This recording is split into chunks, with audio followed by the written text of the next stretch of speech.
भगवान विष्णू राहतात कुठे? क्षीरसागरामध्ये, समुद्रात राहतात की नाही? ते सुद्धा सासुरवाडीलाच राहतात, ऐका. कारण लक्ष्मी माता ही कुणाची कन्या आहे?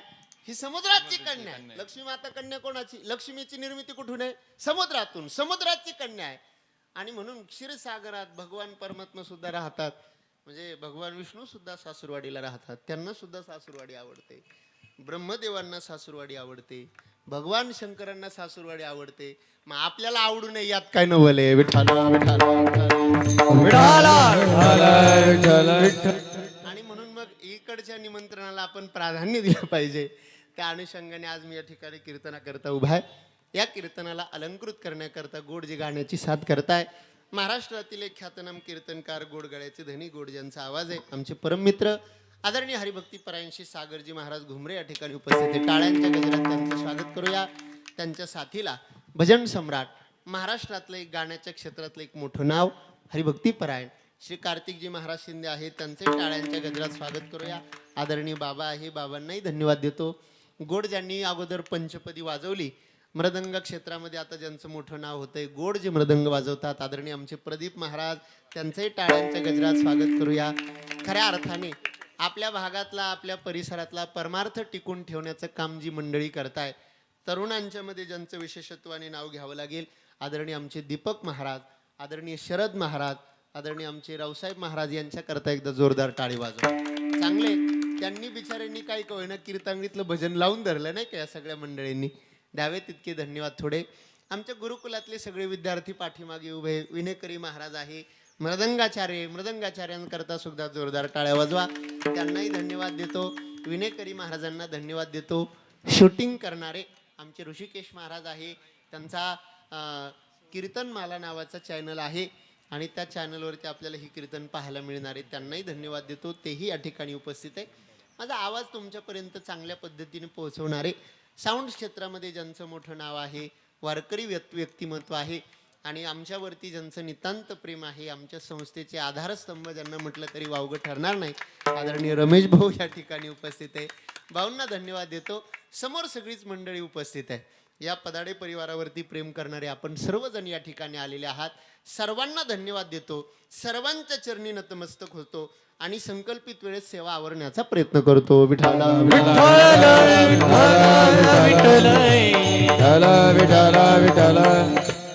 आमचे मामा राहिले. हा, चोपदार महाराज राहिले. चोपदार महाराजांकरता जोरदार टाळ्या वाजवा. आमचे शिवनाथ महाराज ते होऊन आले. ते म्हणे महाराज मी आज चोपदार म्हणून कपडे वगैरे घेऊन आलोय म्हणे. म्हटलं वा वा छान, फक्त हातपाय धुवून घ्या म्हटलं अगोदर, स्वच्छ व्हा. मस्तपैकी ते ठिकाणी उपस्थित आहे. सगळीच मंडळी, कुणाकुणाचं नाव घ्यावं, कुणाकुणाचं नाव ठेवावं हा प्रश्न माझ्याकडे आहे. सर्वांच्या चरणी नतमस्तक होतो आणि उरलेल्या संकल्पित वेळेत अभंगावर चिंतन करण्याचा प्रयत्न करतो.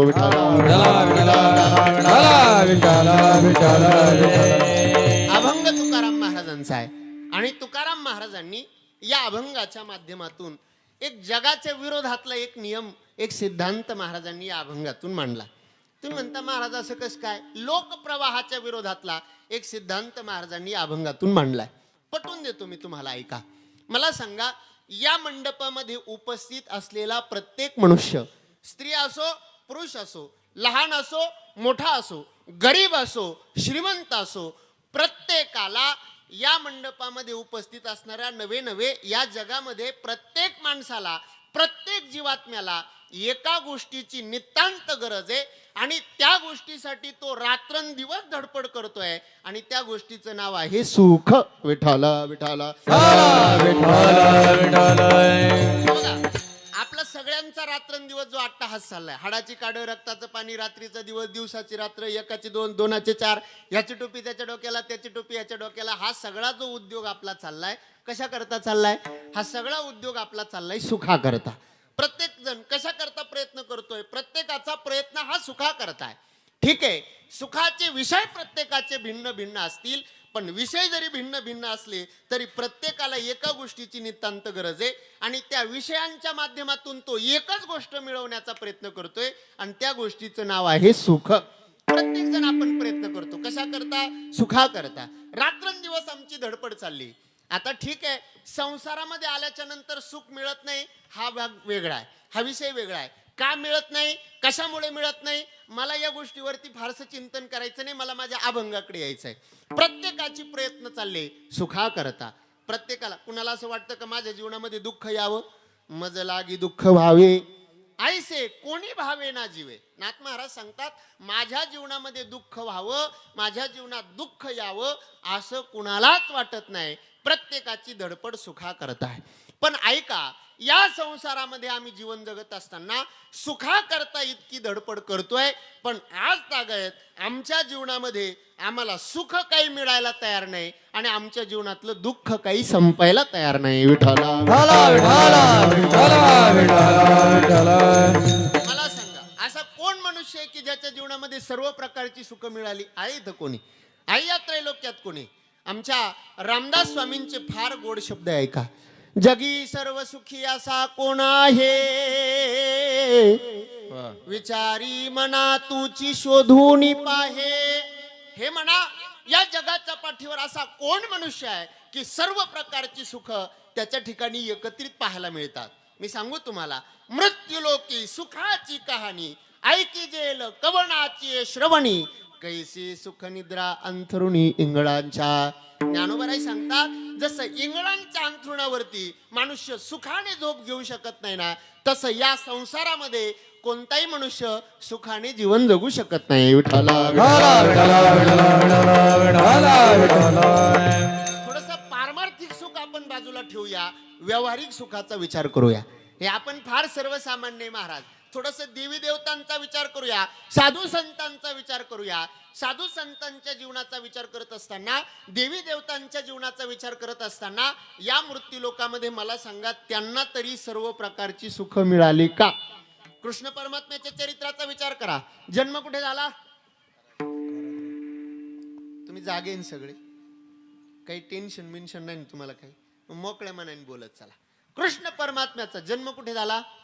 कारागृहात. जन्म झाल्याबरोबर कारागृहातून पळावं लागलं. कुठे जावं लागलं? गोकुळामध्ये. चला, परमात्मा गोकुळात गेले. देवाला असं वाटलं आता इथं तरी आनंदात राहू, मजेत राहू, सुखात राहू. काच काय, 7व्या दिवशी पुतना मारण्याकरता आली. काग बगरी ठामारीला बाळपणी, अवघी दैत्य खानी बुडविली. 11 वर्ष परमात्मा गोकुळात राहिले. किती वर्ष? 11 वर्ष. पण त्या 11 वर्षाच्या काळामध्ये असा एकही दिवस गेला नाही की त्या दिवशी भगवान परमात्म्याच्या जीवनामध्ये कुठलं संकट आलं नाही किंवा मथुरेतून कुठला राक्षस आला नाही. कृष्ण परमात्म्याचं सगळं बालपण राक्षसांना मारण्यात गेलं. बरं, तिथून निघाले. एका परचं म्हटले, त्या कंसामुळे इतकं सगळं होतंय, आपण कंसालाच मारू. कंसाला मारलं म्हणजे हे सगळं शांत होईल, सुखाचे दिवस येतील. परमात्मा मथुरेत गेले, कंसाला मारलं. कंसाला मारल्यानंतर वाटलं आता आनंदाचे दिवस येतील, सुखाचे दिवस येतील. कसलं काय? त्या जरासंधाला कळालं, माझ्या खऱ्या अर्थाने माझ्या जरासंध, कंस हा जरासंधाचा जावई होता. म्हटले माझ्या जावयाला मारलं. 18 वेळा आक्रमण केली जरासंधाने मथुरेवर. किती वेळा? 18 वेळा. एक झालं का दुसरं, दुसरं झालं का तिसरं, तिसरं झालं का तिसरं, 18 वेळा युद्ध केलं. शेवटी परमात्मा कंटाळले. काय करावं? रोज उठ सुट तेच धंदे झाले. 18 वेळा युद्ध झालं. म्हटले काय करावं? द्या सोडून या द्वारकेचा, मथुरेचा नाद. परमात्म्याने मथुरा सोडली आणि मथुरा सोडून कुठे गेले? द्वारकेत गेले. देवाला असं वाटलं समुद्रामध्ये राहू, म्हणजे तिथं कोणी मनुष्य येणार नाही, कोणी त्रास द्यायला येणार नाही, कोणी दुःख द्यायला येणार नाही. परमात्म्याने द्वारकेची निर्मिती केली समुद्रामध्ये. देवाला वाटलं तिथे आनंदात राहू. पण कसलं काय? इकडून पांडवांनी सांगितलं, देवा या मला वाचवायला, या कौरवांच्या त्रासातून सोडण्याकरता या. पुन्हा तिथून निघाले. गेले कुठं? हस्तिनापूरला. तिथं कौरव पांडवांचं युद्ध, आणि ते युद्ध वगैरे सगळं संपलं आणि पुन्हा इकडे घरी आले. सगळं झालं. आता वाटलं आनंदात दिवस जातील. कसलं काय? कृष्ण परमात्म्याचा अवतार संपला. मला सांगा ना, कृष्ण परमात्म्याच्या जीवनात आलं का सुखाचे दिवस? देवाचा अवतार होता, पण तरी सगळं जीवन दुःख भोगण्यात गेलं. विठ्ठल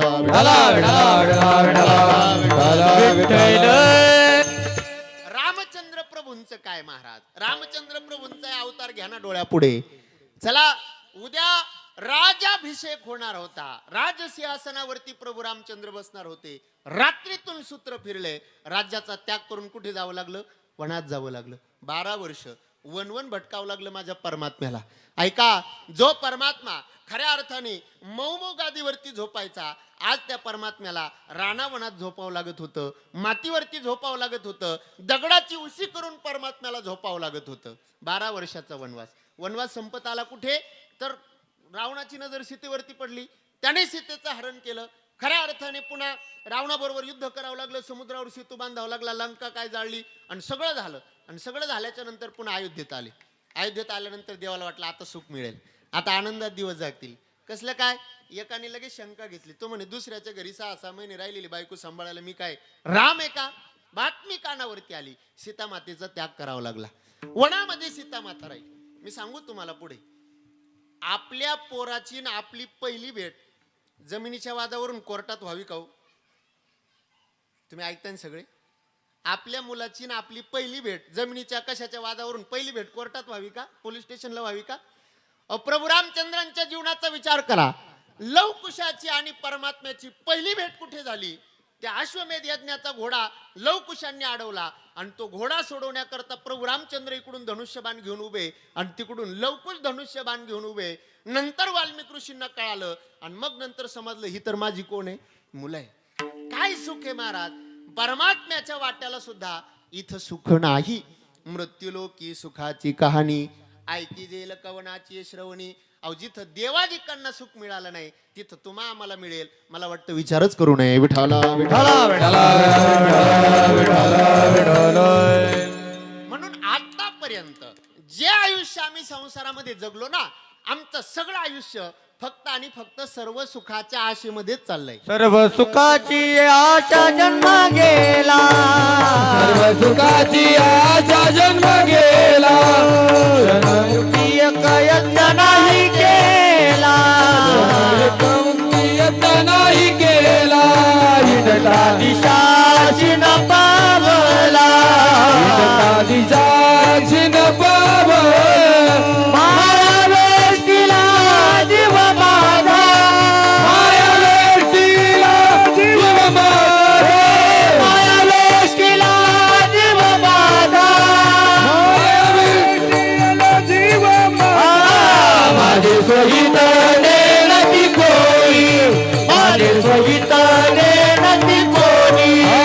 माझे सहितने नक्की कोणी, माझे सहितने नक्की कोणी. सर्व सुखाची या आशा जन्म गेला, क्षण एक युक्ती यज्ञ नाही केला, हिडतारी जायची न पावला. माया वेष्टीला जीव माया वेष्टीला जीव माया वेष्टीला जीव माया. सुखाच्या आशेमध्ये चाललंय. सर्व सुखाची आशा जन्म गेला. सांगू मी तुम्हाला, लोकांना असं वाटतं पहिला वाढदिवस, दुसरा वाढदिवस, 5वा वाढदिवस, 10वा वाढदिवस सुखात जाईल. नंतर 25वा वाढदिवस, लग्न झाल्यानंतर तरी सुख मिळेल. नंतर 50वा वाढदिवस, काय म्हणतात त्याला, सुवर्ण महोत्सव. तेवढं झालं म्हणजे सुखात जाईल, दिवस आनंद जाईल, आनंदात आयुष्य जाईल. तो करूनही सुख मिळत नाही. मग त्याच्यानंतर पुढे येतो काय, अमृत महोत्सव. 75वा केला म्हणजे मग सुखात जाईल, आनंदात जाईल. तेवढ्यावरही भागत नाही. मग नंतर सुवर्ण महोत्सव. आता वाटलं सुवर्ण महोत्सव झाल्यानंतर तरी सुखात आनंदात दिवस जाईल. सांगू मी तुम्हाला, पार 13वा करायची वेळ येते तरी सुख मिळत नाही. विठाला विठाला विठाला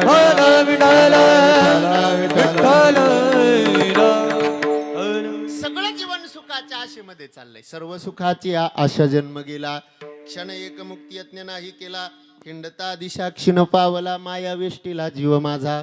मग आता मला सांगा, प्रत्येकाची धडपड चालली कशा करता चालली आहे? बोला, कशा करता चालली आहे? सुखा करता. आमच्या जीवनातलं दुःख संपावं, आम्हाला सुख मिळावं याकरता प्रत्येक जण अट्टहास करतोय. ठीक आहे, मिळत नाही, कशामुळे मिळत नाही, का मिळत नाही, मला त्याचा जास्त विचार करायचा नाही, जास्त ओहापोह करायचा नाही. मला फक्त एक विचार तुमच्या पुढे मांडायचा आहे. तुम्ही आम्ही प्रत्येक जण कशा करता धडपड करतोय? सुखा करता. बरोबर आहे की नाही? सगळ्यांना कशाची अपेक्षा आहे? सुखाची अपेक्षा आहे. सर्वजण अहोरात्र प्रयत्न करतात कशा करता? सुखा करता. मी सांगू तुम्हाला, हे 2 नंबरचे धंदे करणारे जे आहे ना, ते 2 नंबरचे धंदे सुद्धा कशा करता करतात? सुखा करतात ना. आनंद मिळावा, सुखाची अनुभूती मिळावी याकरता सर्वांचा अट्टहास चाललेला. सगळ्यांना कोणत्या गोष्टीची आवश्यकता आहे? सुखाची अपेक्षा. आता इथं बसलेले सगळे मी तुम्हाला परत प्रश्न विचारतो. सर्वांची अपेक्षा सुखाची आहे, सर्वांना असं वाटतं सुख मिळावं. मग आता मला सांगा, आपल्याला जे सुख मिळवायचंय ते दुःख राहून मिळवायचंय की दुःख जाऊन मिळवायचंय? माझं बोलणं कळतं का तुम्हाला? आपल्याला सगळ्यांना अपेक्षा कशाची? सुखाची. सगळ्यांना काय मिळालं पाहिजे? सुख मिळालं पाहिजे. सर्वजण प्रयत्न कशा करता करतोय? सुखा करता करतोय. मग जे सुख आम्हाला मिळवायचंय ते दुःख जाऊन मिळालं पाहिजे की दुःख राहून मिळालं पाहिजे? हा, दुःख जाऊन मिळालं पाहिजे. म्हणजे दुःख गेलं पाहिजे आणि काय मिळालं पाहिजे? सुख मिळालं पाहिजे. बरोबर आहे, तुम्ही अगदी बरोबर बोलताय सगळे. फक्त थोडं अजून मोठ्याने बोलत चला, काय नाही, घाबरू नका, काय काळजी करू नका. सगळ्यांची अपेक्षा सुखाची आहे. सर्वांना असं वाटतं सुख मिळावं, आणि ते सुख कसं मिळावं? दुःख जावं आणि मग काय मिळावं? सुख मिळावं. आधी दुःख जावं मग सुख मिळावं. बरं चला, आता मी आणखी पुढचा प्रश्न विचारतो. दुःख जावं आणि सुख मिळावं अशी प्रत्येकाची अपेक्षा आहे. मग हे जे दुःख गेलंय आपल्या जीवनातून, ते दुःख किती दिवसानंतर परत यावं? हा, काय वाटतं? आता सध्या आता आज मस्तपैकी कीर्तन आहे. कीर्तन झाल्यानंतर मस्तपैकी जेवण आहे, गोड पदार्थ असेल काहीतरी. भाऊ काय? जिलाबी. बर, जिलाबी. मग कीर्तन झालं की आता काय? जिलाबी. देवा, हे कीर्तन ऐकतो मी, कीर्तन संपलं, जिलाबी खाण्यापुरती माझी शुगर घेऊन जाय, आणि जिलाबी खाऊन झाली का ब्लड प्रेशरच्या व्याजासहित परत आणून दे. 5 नारळ फोडतो, 10 नारळ फोडतो, असं कोणी कोणी कोणी म्हणतं का? कोणी देवाला नवस केला का? वा, आता ही शुगर घेऊन जाय आणि ब्लड प्रेशरच्या व्याजासहित परत आणून दे, असं कोणी म्हणतं का? नाही. म्हणजे आमच्या जीवनातलं दुःख, दुःख कायमचं गेलं पाहिजे, ते दुःख परत येता कामा नये. दुःखाची आत्यंतिक निवृत्ती झाली पाहिजे आणि आम्हाला सुखाची नाम परमानंदाची प्राप्ती झाली पाहिजे. विठ्ठला विठ्ठला ध्यानात घ्या, आमच्या जीवनातलं दुःख कायमचं संपलं पाहिजे आणि आमच्या जीवनामध्ये सुखाची नाम परमानंदाची प्राप्ती झाली पाहिजे. याला वेदांताच्या भाषेमध्ये काय म्हणता माहितीये? दुःखाची आत्यंतिक निवृत्ती आणि परमानंदाची प्राप्ती. याला वेदांताच्या भाषेमध्ये काय म्हणतात? मोक्ष असं म्हणतात. मोक्ष कशाला म्हणायचं? दुःखाची आत्यंतिक निवृत्ती होणं, परमानंदाची प्राप्ती होणं, याला मोक्ष असं म्हणतात. मग आता मला सांगा, मोक्षाची सगळ्यांना गरज आहे की नाही? मी बोलतोय ते लक्षात येतं ना तुमच्या? मी त्याच्याकरता अगोदर मोक्ष कशाला म्हणायचं याच्याकरता अर्धा तास घालवला अगोदरचा. म्हणजे मग तुम्हाला नको टेन्शन यायला जास्त. अगोदर समजून सांगितलं, आमच्या जीवनातलं दुःख कायमचं गेलं पाहिजे आणि आमच्या जीवनामध्ये असं सुख मिळालं पाहिजे की जे कधी संपता कामा नये. अशा आत्यंतिक दुःखाची निवृत्ती आणि परमानंदाची प्राप्ती आमच्या जीवनामध्ये झाली पाहिजे. म्हणजेच आम्हाला काय मिळाला पाहिजे? मोक्ष मिळाला पाहिजे. ही मोक्ष शब्दाची व्याख्या आहे. दुःखाची आत्यंतिक निवृत्ती होणं, परमानंदाची प्राप्ती होणं. मग आता इथं मंडपामध्ये बसलेला प्रत्येक व्यक्ती, मला सांगा, प्रत्येकाला अपेक्षा कशाची आहे? दुःख कायमचं संपलं पाहिजे आणि सुख मिळालं पाहिजे, की जे सुख आमच्या जीवनातून कधी जाता कामा नये अशी अपेक्षा प्रत्येकाची आहे. म्हणजेच प्रत्येकाला इच्छा कशाची आहे? कशाची इच्छा आहे? मोक्षाची. आता आलो आपण बरोबर. प्रत्येकाला अपेक्षा कशाची? मोक्षाची.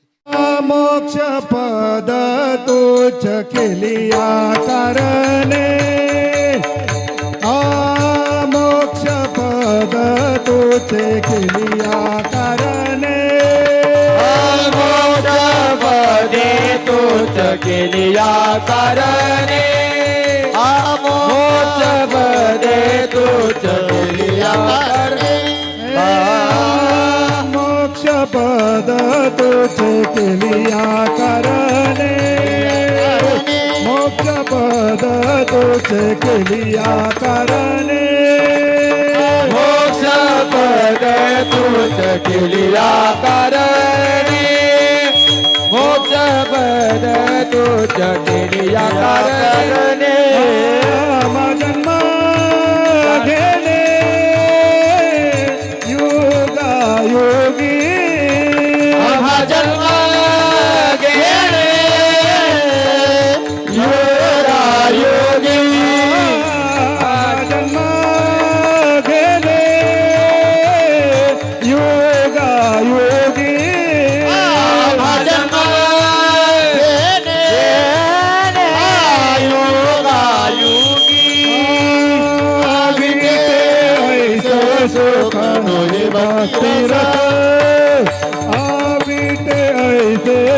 सुख नवे भक्ती रस विटे ऐसे सुख नवे भक्ती रस विटे ऐसे सुख नवे भक्ती रस नवे भक्ती रस.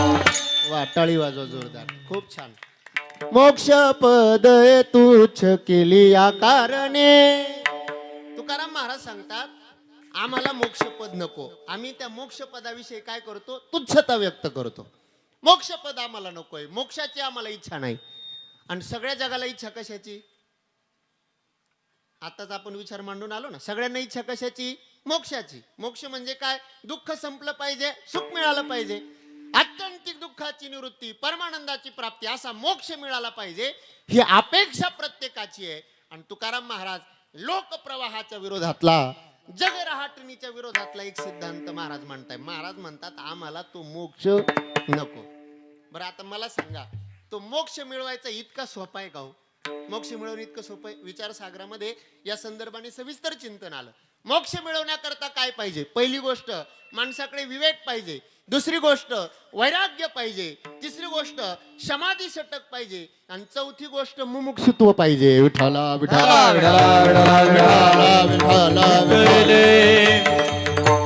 मोक्ष मिळवण्याकरता काय पाहिजे? चार गोष्टी पाहिजे माणसाकडे. मोक्षाचा अधिकारी कोण आहे? कोणाला मोक्ष मिळतो? कोण मोक्ष मिळवण्याचा अधिकारी आहे? विचारसागराने चार लक्षणं सांगितली. पहिलं लक्षण सांगितलं, त्याच्या ठिकाणी विवेक पाहिजे. काय पाहिजे? विवेक पाहिजे. विवेक म्हणजे काय? विवेक म्हणजे विचार. विवेक शब्दाचा अर्थ काय होतो? विचार काय, चांगलं काय, वाईट काय, सार काय, आसार काय, हे ज्याला कळतं ना तो विवेकी मनुष्य आहे. विठाला विठाला आता त्या विवेकाचे सुद्धा अनेक प्रकार असतात. सदासद विवेक, अनेक प्रकार मला तुम्हाला सांगता येईल. विचार, काही लोक नुसतेच विचार करीत असतात महाराज, काम नाही धाम नाही, नुसतेच विचार करीत असतात, नुसतेच विचार करीत असतात. एक मनुष्य माझ्याकडे आला, तो म्हटला महाराज मला दुबईला जायचंय, किती खर्च आहे? विचार करतोय मी 6 महिन्यापासून विचार करतोय, कुठं जायचंय? दुबईला जायचं. किती खर्च आहे? त्याला म्हटलं भाऊ विचार करायला कुठं खर्च येत असतो का? विचार करायला काय खर्च येतो? विचार करायला काही खर्च येतो का? विचार करायला खर्च नाही. काही लोक नुसतेच विचार करत असतात, काही विचार करत असतात. महाराज आमची कीर्तनकार मंडळी कायम सांगत असतात, एक माणसाने काय केलं माहितीये? ती म्हैस होती, म्हैस, पंढरपुरी म्हैस, तिकडे असतात बघा, शिंग मोठी त्याची. त्याच्या डोक्यात काय आलं काय नाही, तो जसा निघाला तसं डोकं त्या म्हशीच्या शिंगामध्ये घुसवलं त्याने. ती लोक म्हणे अरे तू काही येडा बिडा आहे का म्हणे, म्हशीच्या शिंगात कुठे डोकं, कुठे माणसाचं शरीर जात असतं का? काही विचार करायचा ना. तो म्हटला मग 6 महिन्यापासून विचार करीत होतो म्हणे. कशाचा? म्हशीच्या शिंगात डोकं घालण्याचा. आता असे विचार करून काय फायदा आहे? विठ्ठल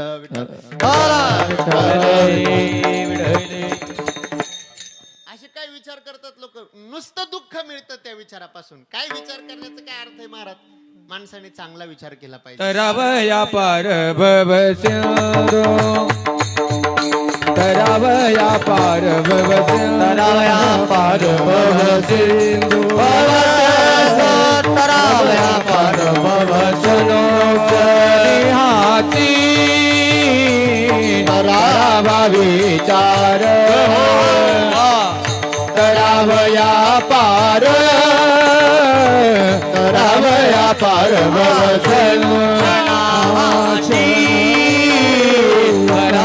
विचार, तरावया पार, तरावया पार भव सिंधू, तरावया पार भव सिंधू, तरावया पार भव सिंधू. हा विचार केला पाहिजे. क्षणोक्षणा हाची करावा विचार. नाही तर काही लोक विचार करतात महाराज. मी कायम सांगत असतो, काय झालं 80चं म्हातारं होतं आणि 70ची म्हातारी होती, मूलबाळ काहीच नव्हतं. उन्हाळ्याचे दिवस होते, 2 जण असे वाट्यावर झोपलेले होते. ते म्हातारा असं टेन्शन मध्ये काहीच बोले ना. त्या आजीने बोलायला सुरुवात केली, का हो बराच वेळचं बघतोय तुम्ही फार टेन्शन मध्ये, फार विचार करताय, नेमका कसला विचार करताय? म्हाताऱ्याचं वय किती होतं? 80 वर्ष. म्हातारीचं वय किती? 70 वर्ष. मूलबाळ काहीच नाही. तर बाबांनी सांगितलं मी विचार करतोय म्हटलं. कशाचा विचार करतोय? म्हटले माझं वय 80 झालं, तुझं वय 70 झालं आणि इतके दिवस झाले देवाने काही आपल्याला मूलबाळ दिलं नाही.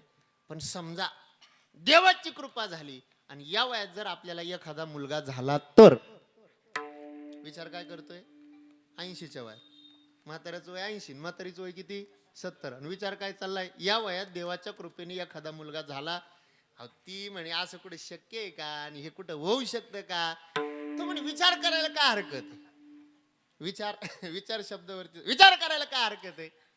अहो, मग नेमकं तुमचं म्हणणं काय? समजा झाली देवाची कृपा, झाला मुलगा, नेमकं तुमचं म्हणणं काय? नेमकं तुम्ही कोणत्या गोष्टीचा विचार करताय? नाही म्हटले मी विचार असा करतोय, समजा या वयामध्ये जर आपल्याला एखादा मुलगा झाला तर त्याला झोपवायचं कुठं? म्हाताऱ्याचा विचार बघा बरं. म्हातारी म्हणे एवढं काय त्याच्यात विचार करण्यासारखं आहे? सरका थोडं तिकडं, आपण मध्ये झोपू म्हणे पोराला. म्हातारं सरकलं थोडं तिकडं.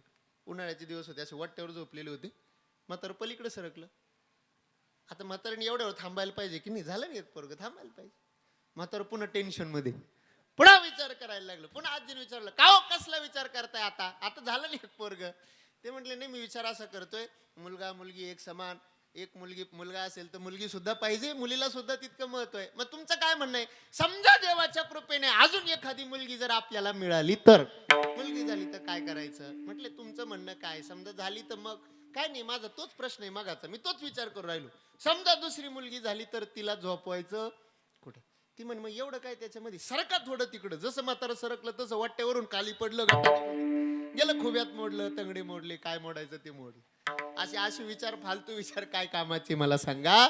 विचार करायचा असेल तर क्षणोक्षणाची करावा विचार. तरावया पार भव सिंधू. सत काय, असत काय, चांगलं काय, वाईट काय, माझं कल्याण कशाने होईल, असा चांगला विचार माणसाचा. सारासार विचार करा उठा उठी, सारासार विचार करा उठा उठी, सारासार विचार करा उठा उठी, सारासार विचार करा उठा उठी. नामदरा कंठी विठोबाचे, नामदरा कंठी विठोबाचे, तयाच्या चिंतने निजल संकट, तयाच्या चिंतने निजल संकट. तुकाराम महाराज सांगतात हा विचार करा, सारासार विचार करा उठा उठी. मला वाटतं आपण नुसता विचार करायला गेलो तर आपला पुढचा विचार थांबून राहील, नाही का? पुढच्या विचारापर्यंत आपण पोहोचणार नाही, आपल्याला पुढे जायचं आहे. पहिली गोष्ट, मोक्ष प्राप्त करण्याकरता विवेक विचार पाहिजे. दुसरी गोष्ट, वैराग्य पाहिजे. तरी झडझडून वहिलानी ये भक्तीचे वाटे लाग, जया पावस या व्यंग निजे धाम मागे माझे. ज्ञानोबराय सांगतात वैराग्य कसं पाहिजे, विषयांच्या बाबतीत वैराग्य कसं पाहिजे. माऊलींची भाषा आहे, उठिले नि वैराग्य जेणे, हात्री वर्गो ऐसा सांडणे, जैसे व मुनिया सुने आताची गेले. जसं एखाद्या कुत्र्याने वांती करावी आणि त्या कुत्र्याच्या उलटीकडे जशी आपली बघण्याची इच्छा होत नाही, त्या उलटीविषयी जसा अंतकरणामध्ये तिटकारा निर्माण होतो ना, तसा संसारातल्या या विषयांविषयी तिटकारा अंतकरणात निर्माण होणं, याला वैराग्य म्हणतात. विठाला विठाला पुढे सांगितलं समाधी षटक, 6 गोष्टी सांगितल्या. शम दम श्रद्धा उपरम तितिक्षा समाधान. शम कशाला म्हणायचं? आंतरेंद्रियाचा निग्रह.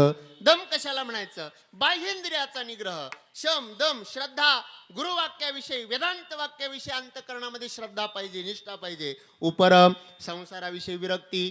उपरम तितिक्षा. तितिक्षा म्हणजे काय? सुख दुःखामध्ये समान वृत्तीने राहणं, याला तितिक्षु वृत्ती म्हणतात. आणि अशा पद्धतीने हे समाधी षटक अंगामध्ये बांधले पाहिजे. आणि चौथी गोष्ट सांगितली मुमुक्षुत्व.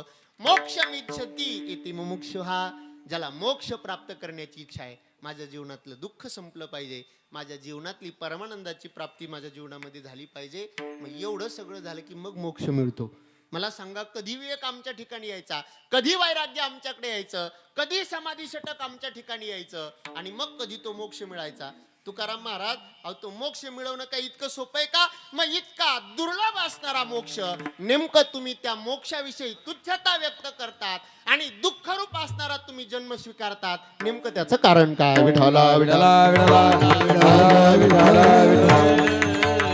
महाराज सांगतात नको आम्हाला तुम्हाला मोक्ष. अहो दुर्लभ आहे तो, काही सहजासहजी मिळतो का? किती कष्ट करावे लागतात, तेव्हा तो मोक्ष मिळतो, तेव्हा दुःख संपतं, तेव्हा परमानंदाची प्राप्ती होते. मोक्ष म्हणजे काय? यद्गत्वा न निवर्तन्ते तद्धाम परम ममा, अशी अवस्था प्राप्त होणं त्याला मोक्ष असं म्हणतात. आणि अशा मोक्षाविषयी तुम्ही तुच्छता व्यक्त करतात. बरं जाऊ दे, मोक्ष नको म्हणतात आणि मागतात काय पुढे? इच्छा काय व्यक्त करतात? आम्हा जन्म घेणे युगायुगी, पुन्हा पुन्हा इथं जन्माला यायचं म्हणतात. अहो तुम्हाला माहिती का इथं काय नेमकं? मला सांगा, जन्माला आल्यानंतर इथं काय आनंद आहे का? इथं काय सगळं दुःखच आहे ना. जन्माला आल्यापासून मरेपर्यंत दुःख. ध्यानात घ्या, जन्माला येत असताना आईच्या गर्भवासातलं दुःख, जन्माला आल्यापासून मरेपर्यंत संसारातलं दुःख, मरताना मृत्यूचं दुःख, काळाचं दुःख, आणि हे सगळं भोगण्याकरता तुम्ही म्हणतात आम्हा जन्म घेणे युगायुगी. बरं मी तुम्हाला सांगतो, माणसाला दुःख का होतं माहितीये? 3 प्रकारचे दुःख माणसाला होतात. एक होतं आध्यात्मिक दुःख, दुसरं आदिदैविक दुःख, आणि तिसरं आदिभौतिक दुःख. 3च प्रकारचे दुःख माणसाला होतात. 3 प्रकारापेक्षा चौथं दुःख नाही. आध्यात्मिक दुःख कशाला म्हणायचं? शारीरिक वेदना. कोण म्हणतं माझं कंबर दुखत आहे, कोण म्हणतं माझे गुडघे दुखत आहे, कोण म्हणतं मला डोळ्याने कमी दिसायला यायला लागलं, कोण म्हणतं मला कानाने कमी ऐकायला लागलं. शारीरिक दुःख याला म्हणतात आध्यात्मिक दुःख. दुसरं आदिदैविक दुःख, आपल्या आजूबाजूच्या लोकांकडून होणारं दुःख. तिसरं आदिभौतिक दुःख, म्हणजे काय? कोण म्हणतं माझ्यावर अमुकच झालं, आणि जादू टोना झाला, आणि ग्रह दशा फिरली, आणि अमुक झालं आणि तमुक झालं. असे 3 प्रकारचे दुःख माणसाला होतात. बरं हे 3ही प्रकारचे दुःख का होतात? आमच्या महाराजांची भाषा आहे, दुःखासी कारण जन्म घ्यावा. आपण जन्माला आलो म्हणून दुःख भोगतोय. मला सांगा, जन्माला आलोच नसतो तर दुःख भोगलं असतं का? बोला बोला. आपण जर इथं जन्मालाच आलो नसतो तर मग शेजारीने त्रास दिला असता का आपल्याला? का त्रास देते? इथं जन्माला आलो म्हणून ना, जन्म घेतला म्हणून, शरीर धारण केलं की संसारातलं दुःख भोगावं लागतं. काय झालं? एक मनुष्य डॉक्टरकडे गेला.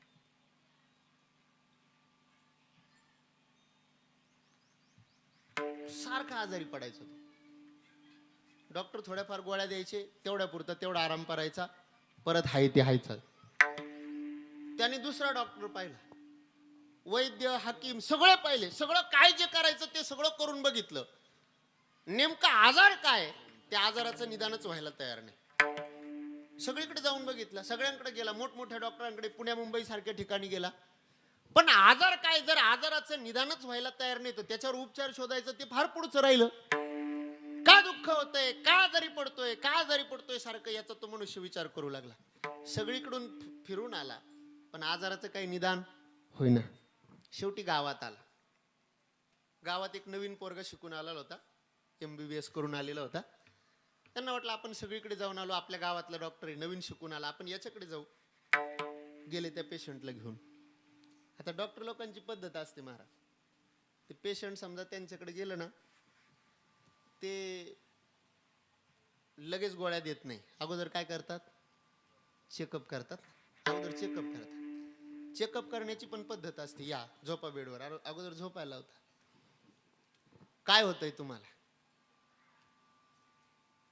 डोळे मोठे करा, तोंड करा, अजून कान दाखवा, ह्या बाजूला व्हा, पालथे व्हा, उताने व्हा, जीभ बाहेर काढा, राहील नाही का, जीभ बाहेर काढा. आणि सगळं विचारून झाल्यानंतर पुन्हा डॉक्टर विचारतात काय होतंय तुम्हाला. मग इतक्या टाइम काय चालू होतं नेमकं, हे कशा करता चालू होतं? पद्धत राहते ज्याची त्याची. एक जण गेला डॉक्टरकडे. डॉक्टर साहेब माझं 2 मिनिटाचं काम आहे. डॉक्टर म्हटले माझी पद्धत आहे, मी अगोदर चेकअप करणार मग तुझ्याशी बोलणार. अहो 2च मिनिटात सांगतो, 2 मिनिटाचं काम आहे. तो म्हटला नाही नाही माझी पद्धत आहे, मी चेकअप केल्याशिवाय बोलणार नाही तुझ्यासोबत. अहो 1 मिनिटात सांगतो. 1 मिनिट नाही, अगोदर चेक करणार. अहो 30 सेकंदात सांगतो. तो म्हटला जमणार नाही, अगोदर चेक करून घेणार. त्याने त्याला झोपायला लावलं, चांगलं चेकअप केलं, उताना केला, पालथा केला, अजून काय करायचं ते केले, जीभ काढायला लावली, डोळे मोठे करायला लावले, तोंड मोठं करायला लावलं, सगळं झालं. आणि सगळं झाल्यानंतर विचारलं काय होतंय? तो म्हटलं काहीच होत नाही. मग आला कशा करता? अहो तेच तुम्हाला 30 सेकंदात सांगणार होतो, पोरीचं लग्न आहे त्याची पत्रिका द्यायला आलो. विठाला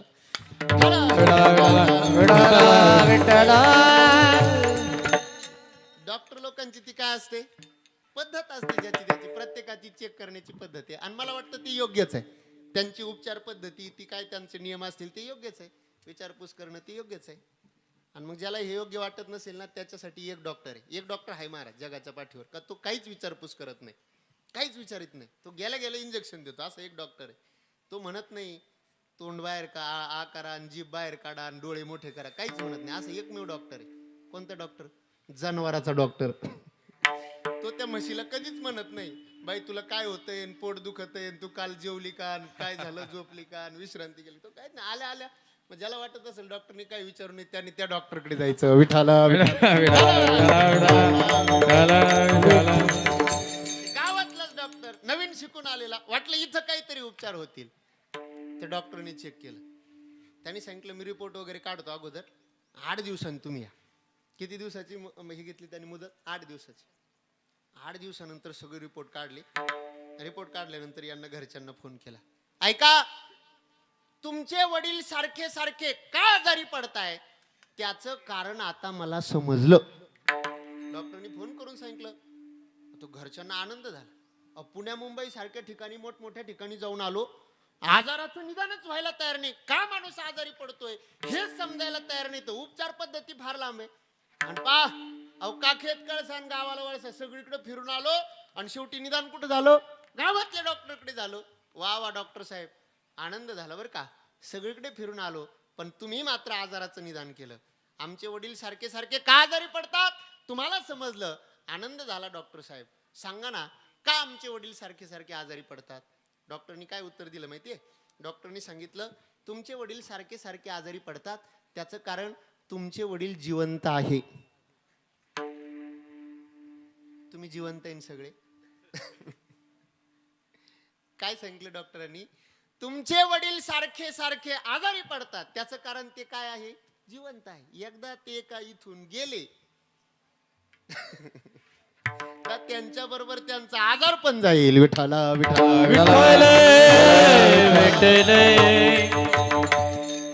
मला सांगा, आपल्याला वेगवेगळे प्रकारच्या व्याधी होतात, रोग होतात, कशामुळे? शरीर धारण केल्यामुळे. तुकाराम महाराजांचे शब्द आहे, शरीर दुःखाचे कोठार, शरीर रोगाचे भांडार. अहो दुःख होतं आम्हाला कशामुळे? शरीरामुळे. व्याधी होतात कशामुळे? शरीरामुळे.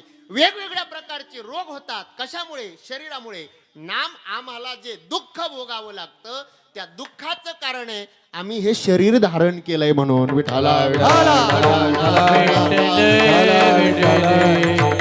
तुकाराम महाराज, अहो तुम्ही सुखरूप असणारा मोक्ष नको म्हणतात आणि दुःख रूप असणारा जन्म मात्र स्वीकारतात. नेमकं त्याचं कारण काय? का म्हणून तुम्ही मोक्षाचा तिरस्कार करतात आणि खऱ्या अर्थाने दुःख रूप असणाऱ्या जन्माचा स्वीकार करतात? नेमकं त्याचं कारण काय?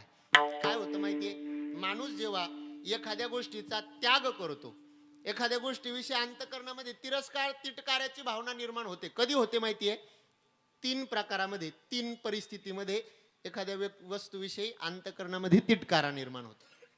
पहिली गोष्ट, एक तर ती गोष्ट कळालेली नसते चांगल्यापैकी. 2 ती गोष्ट मिळालेली नसते. किंबहुना 3 त्याही गोष्टीपेक्षा दुसरी एखादी चांगली गोष्ट मिळाली असते तेव्हा. विठ्ठल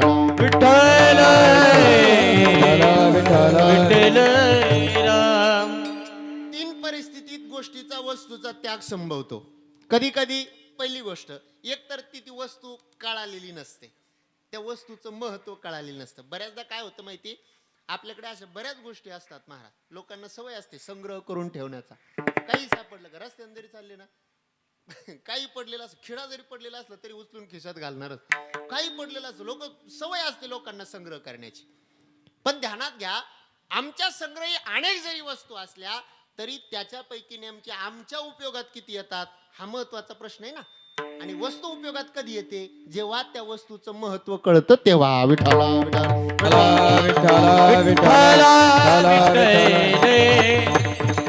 ती वस्तू जेव्हा आम्हाला परिपूर्णरित्या कळते खऱ्या अर्थाने तेव्हाच आम्ही त्या वस्तूचा उपभोग घेऊ शकतो. ती वस्तू कळाली पाहिजे. तुकाराम महाराजांना एक तर मोक्ष कशाला म्हणतात ते कळालं नसेल म्हणून महाराज मोक्षाविषयी तिरस्कार व्यक्त करतात. तिटकाराची भावना मोक्षाविषयी महाराज सांगतात. एक तर मोक्ष त्यांना कळाला नसेल, दुसरी गोष्ट कळाला असेल तर मिळाला नसेल. बऱ्याचदा असं होतं, वस्तू मिळाली नाही की मग लोक त्याच्याविषयी तिटकारा निर्माण करतात. म्हणजे थोडक्यात उदाहरणादाखल जर सांगायचं झालं तर एक कोल्हा असे द्राक्षाचे दिवस होते, उन्हाळ्याचा असा काळ, द्राक्षे महाराज आता चालू झाला सीझन. तो कोल्हा गेला. कुठे गेला? द्राक्षाच्या बागात गेला. कशा करता? द्राक्ष खाण्याकरता. असे घड पिवळेदार मस्तपैकी उन्हाने असे पिवळे झालेले सुंदरपैकी साखर उतरलेली. आणि मग तो कोल्हा प्रयत्न करू लागला ते द्राक्ष खाण्याकरता. पण ते कोल्ह बारीक, त्याचं काही तोंड तिथपर्यंत पोहोचे ना. अनेक प्रकारचे प्रयत्न केले, शेवटी हातात झाला आणि तो कोल्हा परत त्या बागाच्या बाहेर निघाला. आणि तिकडून नेमकं एक उंट येत होता. त्यांनी उंटाने विचारलं, का कोल्हे दादा कुठे चालले? काय नाही, चाललो म्हटले आपल्या आपल्या घरी. अहो द्राक्ष नाही खायचे का? इतके सुंदर द्राक्ष, किती सुंदर दिसत आहे, पिवळेदार मस्तपैकी साखर उतरलेली, एकदम रसरशीत लुसलुशीत असे द्राक्ष. म्हटले तुम्ही या द्राक्षांचा त्याग करून चालले. कोल्हा म्हटला, नाही जाऊ द्या, मला नाही खायचे द्राक्ष. का नाही खायचे? म्हटले द्राक्ष आंबट आहे. आता मला सांगा, कोल्ह्याकडून द्राक्षाचा त्याग संभवतो, द्राक्ष आंबट आहे म्हणून का तिथपर्यंत तोंड पुरलं नाही म्हणून? हा, का द्राक्ष आंबट आहे कोल्ह्याला? मिळाले नाही म्हणून. विठाला विठाला विठाला. तसं तुकाराम महाराज मोक्षाविषयी तुच्छता व्यक्त करतात. एक तर महाराजांना मोक्ष कळाला नसेल, दुसरी गोष्ट मोक्ष महाराजांना मिळाला नसेल. तुकाराम महाराज सांगतात, बाबांनो, आम्हाला मोक्ष मिळाला असं म्हणण्याचं काही कारण नाही. कारण अहो जो मोक्ष तुमच्या करता दुर्लभ आहे, तुम्ही ज्या मोक्षाच्या प्राप्ती करता रात्रंदिवस प्रयत्न करताय, तो मोक्ष आमच्या घरी काम करण्याचं काम करतो. मोक्ष आम्हा घरी कामारी दास, मोक्षमा घरी कामारी दास, मोक्षामा घरी कामारी दासी, मोक्षमा घरी कामारी दास. हे सांगू ऐसी तुका म्हणे, होय सांगू ऐसी तुका म्हणे, होय सांगू ऐसी तुका म्हणे.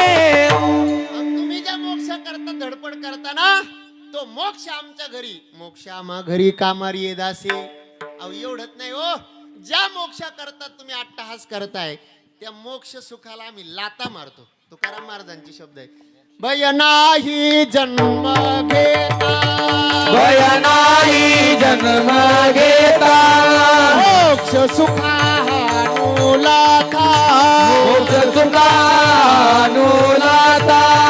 हे तुका म्हणे सत्ता करून निकट सेवेची, हे तुका म्हणे सत्ता करून निकट सेवेची.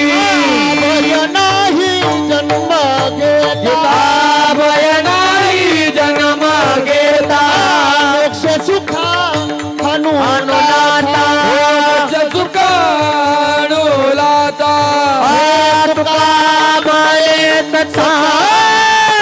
करून निकट सेवेची, तुका म्हणे सत्ता निकट सेवेची, करून निकट सेवेची, सेवेची. तुकाराम महाराज सांगतात, अरे ज्या मोक्षा करता तुम्ही अट्टहास करता, त्या मोक्षाला आम्ही काय मारतो? लाथा मारतो. मोक्ष सुका हनुलाथा, तुका म्हणे सत्ता करू निकट सेवेची. महाराजांना मोक्ष मिळाला नाही असं म्हणण्याचं कारणच नाही. महाराज सांगतात, आमच्या घरी तो काम करतो. मोक्षामा घरी कामारी दासी, होय सांगू ऐसी तुका म्हणे. मग दोन परिस्थिती तर संपल्या. एक तर कळालं नसेल म्हणण्याचं कारण नाही, महाराजांच्या घरी तो काम करतो. दुसरी गोष्ट, मिळालं नसेल म्हणण्याचं काही कारण नाही, तो काम करतो. महाराज त्याला तर लाता मारतात, दूर सारतात त्याला. मग काहो महाराज, तिसरी परिस्थिती कोणती परिस्थिती? मोक्षापेक्षा काहीतरी चांगलं मिळालं असेल. काय झालं? बोराचा सीझन होता, चांगली बोरं पिकलेली होती, असे गोड गोड बोरं पिकलेले होते. लोकांनी अशी बोरं खाली, लोक म्हणायचे काय गोड बोर आहे, काय गोड बोर आहे. नाही, ऍपल बोरं काय हो, त्याच्यात नुसतं पाणीच राहतं. ऍपल काय, आपले जुने बोरं मस्त पैकी असे गोड. लोक काय म्हणायचे, काय गोड बोर आहे, काय गोड बोर आहे, काय गोड बोर आहे. एकाला दिली बोरं खायला, तो म्हटलं, हे या बोराने तर माझं तोंड खराब झालं म्हणे. सगळे लोक म्हणते बोरं कसे गोड आहे, आणि हा काय म्हणतो तोंड खराब झालं. तोंड खराब झालं म्हणजे काय? अहो बोरं इतकं चांगले, सगळे लोक म्हणता बोरं चांगले, बोरं चांगले, तुम्ही म्हणता बोरं खराब आहे. त्याला बोरं का खराब लागले माहिती? बोराने त्याचं तोंड का खराब झालं माहिती? कारण बोराच्या अगोदर त्यांनी रसगुल्ले खाल्लेले होते. काय खाल्लेले होते? रसगुल्ले खाल्लेले होते. आता मला सांगा, रसगुल्ल्यावर जर बोरं खायला दिले तर तोंड खराब होणार नाही का? कारण बोरापेक्षाही चांगली गोडी रसगुल्ल्यात आहे. तसंच महाराज इथं तुकाराम महाराज सांगतात आम्हाला मोक्ष सुख का नको, कारण मोक्षाच्याही पलीकडे एक अप्रतिम असा आनंद ज्या गोष्टीमध्ये आहे ना, एक निरवयव आनंद ज्या गोष्टीमध्ये, त्या गोष्टीचं नाव आहे भक्ती सुख. तुकाराम महाराज सांगतात ते भक्ती सुख आम्हाला मिळाल्यामुळे मोक्ष पद तुच्छ केली या कारणे आम्हा जन्म घेणे युगायुगी. आम्हाला मोक्ष पद नको महाराज. आणि तुकाराम महाराजांचीच ही भावना आहे अशी नाही, सगळ्या संतांची ही भावना आहे. नवे नवे आपल्या वारकरी संप्रदायाचा नियमच असा आहे महाराज. प्रभू रामचंद्रांचा अवतार संपला आणि परमात्मा आपल्या सगळ्या प्रजेसोबत साकेत धामाला जाण्याकरता निघाले, वैकुंठाला जाण्याकरता निघाले. हनुमंतरायला विचारलं, चलो वैकुंठ में चलो हनुमंतजी. हनुमंतरायने काय सांगितलं माहितीये? म्हटले देवा कुठे चालले तुम्ही? वैकुंठाला चाललो. सगळ्यांना घेऊन चालले? हो सगळ्यांना घेऊन चाललो. म्हटले का रे देवा, इथं जसं भजन करायला मिळतं तसं भजन वैकुंठात आहे का?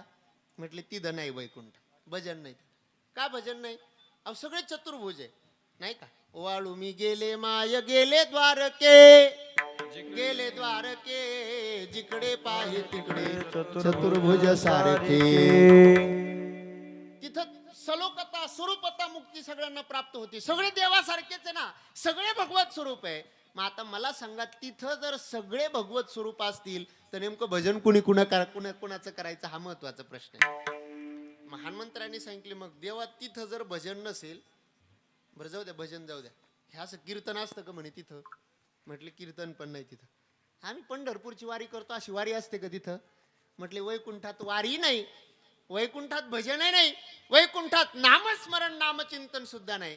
मग हनुमंतराय म्हटले देवा तुझं वैकुंठ तुलाच राहू दे. म्हटले वैकुंठासी आम्हा नको धाडू हरी, वैकुंठासी आम्हा नको धाडू हरी, वासदे पंढरी सर्व काळ, सर्व काळ वासदे पंढरी सर्व काळ. वैकुंठासी आम्हा नको धाडू हरी, वैकुंठासी आम्हा नको धाडू हरी, वासदे पंढरी सर्व काळ, सर्व काळ वासदे पंढरी सर्व काळ. नुसत्या हनुमंतरायाचीच नाही, सगळ्या भक्तांची हीच इच्छा आहे. वैकुंठासी आम्हा नको धाडू हरी, वैकुंठासी आम्हा नको धाडू हरी, वासदे पंढरी सर्व काळ. बरं जाऊ दे देवा, अरे तुझं राहण्याचं ठिकाण कोणतं आहे? बोला परमात्मा कुठे राहतो? वैकुंठात. का रे देवा? अरे तू जर वैकुंठात राहतो, वैकुंठ तुझं राहण्याचं ठिकाण आहे, मग नेमकं तू तरी वैकुंठ सोडून इथं कशाला येतो? वैकुंठात जर इतका आनंद आहे, मोक्ष पदाची प्राप्ती म्हणजे वैकुंठ पदाची प्राप्ती करणं, मग तिथं जर इतका आनंद आहे तर देवा तू वैकुंठ सोडून इथं कशा करता येतो? मला वाटतं त्याचं उत्तर आपल्याला नाथ महाराजांना विचारावं लागेल. जा सुखा कारणे देव वेडावला, जा सुखा कारणे देव वेडावला, वैकुंठ सोडून संत सदनी राहिला,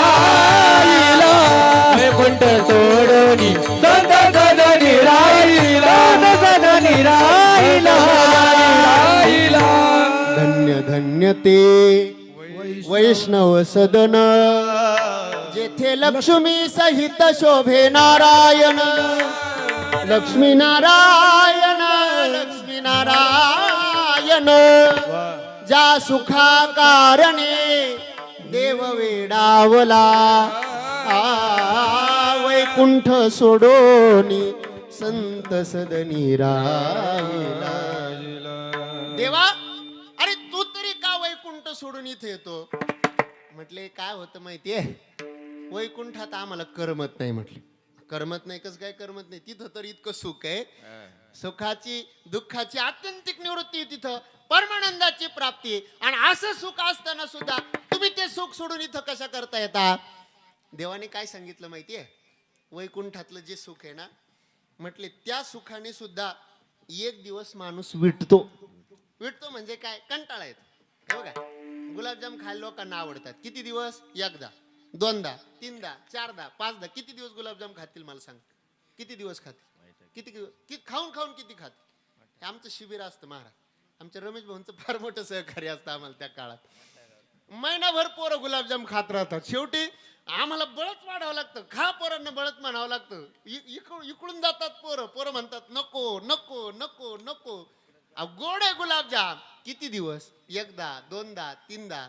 तसं वैकुंठ तुमचं चांगलंय, पण किती दिवस? 2 दिवस, 4 दिवस, 5 दिवस, 10 दिवस. देव सांगतो मला सुद्धा वैकुंठात करमत नाही. आणि म्हणून वैकुंठ सोडून देवाने तर नारद मुनींना सांगितलं, मम भक्त यत्र गायन्ति तत्र तिष्ठामि नारदा. अरे मी देवा वैकुंठात, नारदात सांगितलं मला शोधायचं कुठं? वैकुंठात मी सापडणार नाही, क्षीरसागरात मी सापडणार नाही. मी सापडेल कुठं? माझे भक्त गाती जेथे.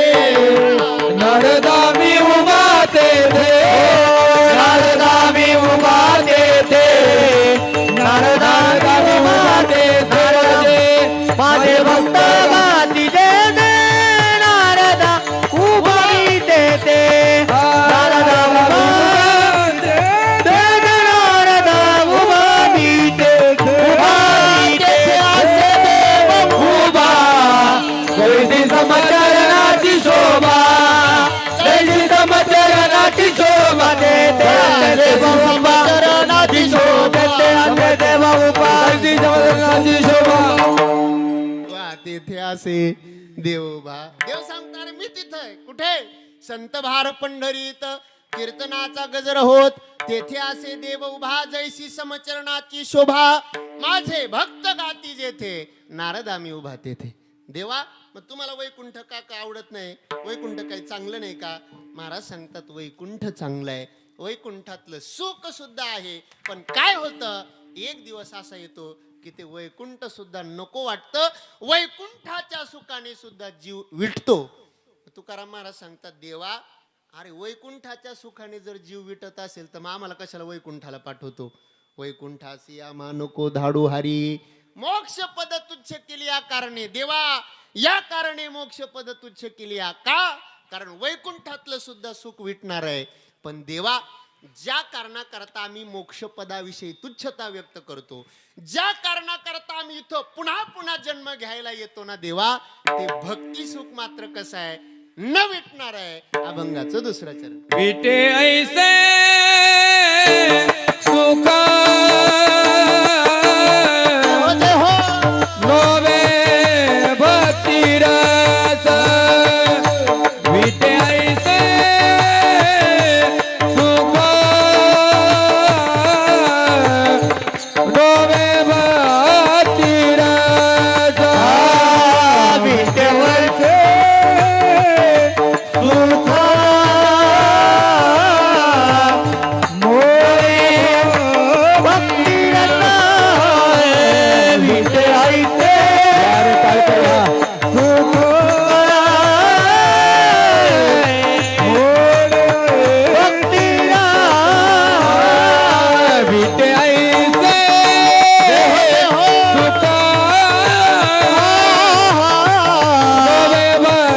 भक्ती रस, विटे ऐसे सुख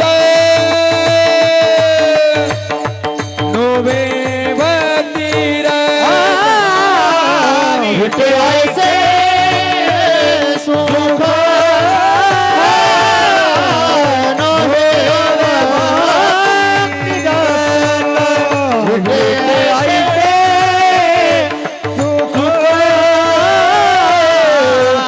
नोवे भक्ती रस, पुढती आस सेवा वेते, पुढता पुढती आस सेवा वे, पुढती आस सेवा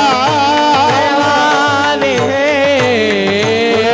पुढती आस सेवा वे, पुढती आस सेवा वे, पुढता पुढती आस सेवावे पुढती आस सेवावे पुढती आस सेवावे विठयाचे सुख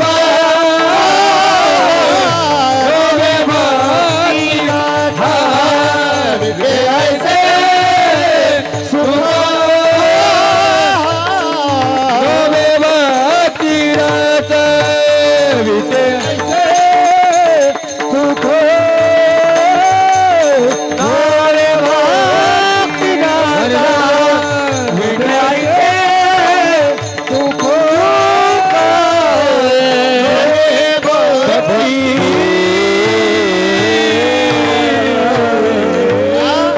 तुकाराम महाराज सांगतात तर या भक्ती रसातला जो आनंद आहे तो न विटणार आहे.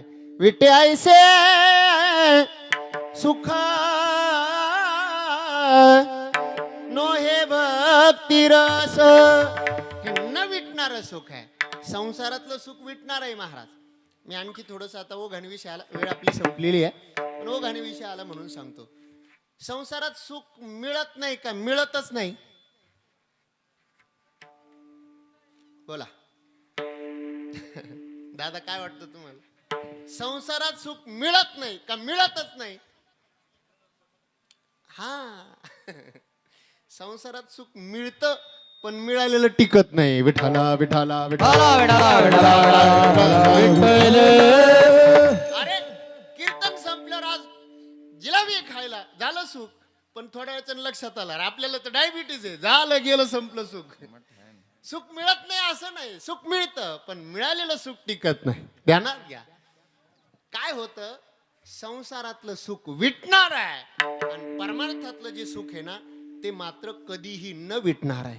अविट गे माये विटेना, अविट गे माये विटेना, जवळी आहे परी भेटेना,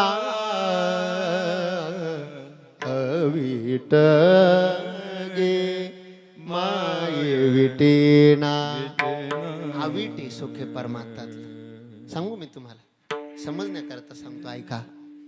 700 वर्षापूर्वी ज्ञानोबरायांनी अभंग लिहिला. रूप पाहता लोचनी सुख झाले ओ साजनी. किती वर्षापूर्वी? 700 वर्षापूर्वी. 700 वर्षापासून आमचे वारकरी कीर्तन असो, भजन असो, हरिपाठ असो, की पहिल्यांदा कोणता अभंग म्हणतात? हा, रूप पाहता लोचनी. आणि मी सांगू तुम्हाला, प्रत्येक वेळी हा अभंग म्हणताना एक नवीन वेगळ्या सुखाची अनुभूती आम्हाला येते, नवीन आनंदाची अनुभूती येते. तुमच्या बॉलिवूडचं पुन्हा फिल्म इंडस्ट्रीतलं एखादं गाणं गाजतं किती दिवस? किती दिवस? एखादा महिना, 2 महिने, 4 महिने, नंतर लोक म्हणतात अरे कवर तेच तेच सारखं तेच तेच, आग बंद करू. एक दिवस असा येतो. आज 700 वर्ष झाले आम्ही रूप पाहता लोचनी म्हणतोय, रोज नित्यानंदाची अनुभूती घेतोय.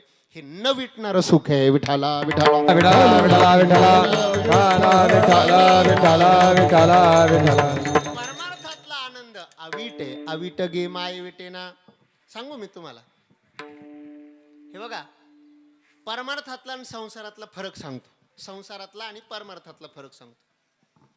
तुम्ही संसारात जेवढे जास्त दिवस राहशाल ना तेवढं तुमचं वजन कमी होईल. संसारातलं वजन कमी होईल. अण्णा अण्णा कुठपर्यंत? जोपर्यंत आणतोय अण्णा तोपर्यंत. पण एकदा अण्णाचं अन्न बंद झालं का मग अण्णा कोपऱ्यात बसलेला राहतो आणि मग सुनबाई नातवाला म्हणते बस, नाही तर मग कोपऱ्यात कोण आहे? बोकडी. बोकडी. अण्णाचं सुनबाई बोकडी करून टाकते. विठाला विठाला. हे संसारातलं सुख आहे, ध्यानात घ्या. पण मी सांगू तुम्हाला, तुम्ही जेवढे जास्त दिवस संसारात राहताल तेवढं तुमचं वजन कमी होतं. या आमच्या परमार्थामध्ये, परमार्थामध्ये जितकं जास्त तुमचं आयुष्य वाढेल तितकं परमार्थातलं वजन वाढत चालतं. विठाला विठाला. हो, तुम्ही जेवढे जास्त दिवस परमार्थात घालताल, जेवढी जास्त सेवा करताल तितकं काय वाढत चालतं? वजन वाढत चालतं.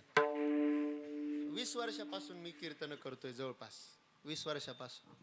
पण 20 वर्षापूर्वी कीर्तन करत असताना येणारी अनुभूती आणि आज कीर्तन करताना येणारी अनुभूती याच्यामध्ये जमीन आसमानचा अंतर आहे. हा परिणाम कशाचा आहे?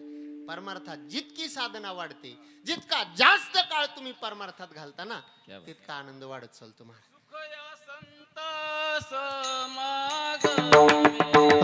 सुख या संत समागमे नित्य तुझिया नामे दहन होती सकळ करमे धन होती सकळ कर्मे सर्व काळ प्रेम डुलत सो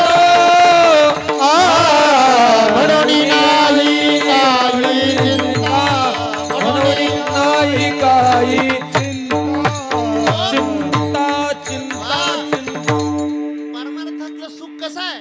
सुख या संत समागमे. आणि पुढचे शब्द फार महत्वाचे. नित्य दुणावे तुझी येणी नामे. परमार्थातलं सुख नित्य नित्य वाढत जातं. सुख घडोघडी वाढू लागे. परमार्थातलं सुख नित्य नित्य वाढत जातं आणि संसारातलं सुख नित्य नित्य घटत जातं. विठाला विठाला विठाला विठाला विठाला.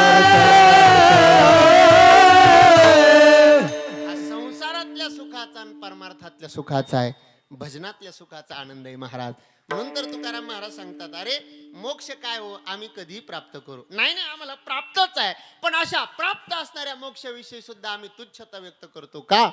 आम्हा जन्म घेणे युगायुगी आणि इथं आल्यानंतर विटे आईसे सुख नोहे भक्तिरस पुढता पुढती आस सेवावी. पुन्हा पुन्हा सेवन करावं वाटतं ते.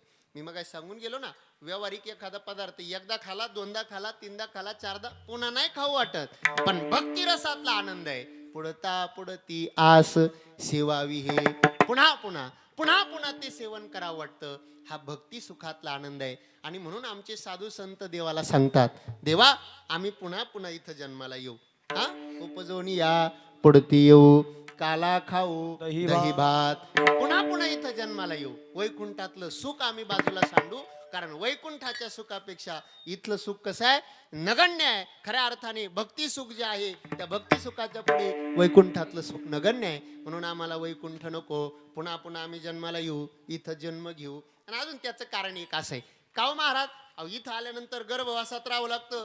गर्भवासातलं दुःख तुम्हाला माहिती का? 9 महिने आईच्या उदरात उलट टांगून राहावं लागतं. नाकी तोंडी कृमी किडे, विष्टाले पचू इकडे, काय सांगू गर्भीची आता नामज भोगिता नारायणा, मांस मळमूत्र जाणार तुझं क्षणोक्षणा ध्यात असे. हे गर्भवासातलं दुःख भोगावं लागेल ना तुम्हाला. तुकाराम महाराज सांगतात, अरे गर्भवासातलं दुःख कुणाला? तुमच्या करता, सर्वसामान्यांकरता गर्भवासातलं दुःख. तुम्ही काही VIP VIP का? काही वशील आहे तुमचा? तुकाराम महाराज म्हटले, अरे आम्हाला नाही संसारातलं गर्भवासातलं दुःख. का? कारण गर्भवासी दुःख नाही येता जाता, हृदयी असता नाम तुझे. देवाचं नाव हृदयात असल्यामुळे गर्भवासातलंही दुःख नाही. देवाचं नाव हृदयात असल्यामुळे संसारातलं सुद्धा दुःख नाही. आम्हा संसार काय करी? आम्हाला काय करेल म्हटलं तो संसार? देवाचं नामरूपी शस्त्र आमच्याकडे असल्यामुळे इथे आम्हाला आनंदी आनंद आहे. मी गातो नाचतो आनंदे, मी गातो नाचतो आनंदे, वेडा झालो मी तव छंदे, वेडा झालो मी तव छंदे, मी गातो नाचतो आनंदे. काय महाराज, आम्ही तुमची भौतिक परिस्थिती बघतो. खऱ्या अर्थाने दुष्काळी अटीला द्रव्य नेला मान, ही तुमची भौतिक परिस्थिती. तुकाराम महाराज म्हटले, अरे भौतिक परिस्थिती कशी असू द्या, पण आमची आध्यात्मिक उन्नती कशी आहे? तीही त्रिभुवनी आम्ही वैभवाचे धनी. तुका म्हणे खातो आनंदाचे लाडू, आनंदाचे डोही आनंद तरंग, आनंदची अंग, आनंदची अंग, आनंदाचे डोही आनंद तरंग. ही अशी आमची अवस्था आहे म्हटले. हा आम्ही झोपतो ना, झोपताना सुद्धा सुखाच्या शेजेवर झोपतो. सुखाचे शेजारी ओढेन. झोपेतून उठल्यानंतर आम्ही आंघोळ करतो. कोणत्या डोहात? आनंदाची डोही आनंद तरंग. आंघोळ झाल्यावर आम्ही जेवण करतो, काय खातो? तुका म्हणे खातो आनंदाचे लाडू. अहो सगळं आनंदी आनंदाचं आहे. विठाला विठाला विठाला. आणि हा आनंद जर आम्हाला कशामुळे मिळाला असेल तर तो आनंद मिळाला भक्ती सुखामुळे, भक्ती रसामुळे. विटे ऐसे सुख नो हे भक्ती रस न विटणारा हे सुख आहे. आणि पुढता पुढती आस सेवावी हे. आणि काय ताकद आहे या भक्ती रसामध्ये? देवा हाती रूप धरविला आकार, निधो निराकार हो त्यासी.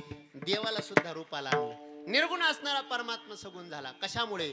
भक्तीच्या बळ. अनिलाही रूपा बळे करोनी खडे हरिदासी. भक्ती सुखा पुढे देवाला सुद्धा खऱ्या अर्थाने सगुण रूपाला यावं लागलं. नाही तर मग परमात्मा कसा आहे? रंग नाही रूप नाही नाही बरण छाया.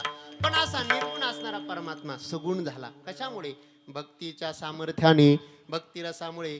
तुकाराम महाराज सांगतात आता आम्ही काय करू? पुन्हा पुन्हा जन्माला येऊ. इथं येऊन मोक्ष आम्हाला नको, मोक्ष पदाविषयी आम्ही तुच्छता व्यक्त करतो. पुन्हा पुन्हा जन्म घेतो. कशा करता? भक्ती सुखाचा आनंद उपभोगण्याकरता. त्या भक्ती सुखामुळे परमात्मा सुद्धा निर्गुण असणारा सगुण झाला.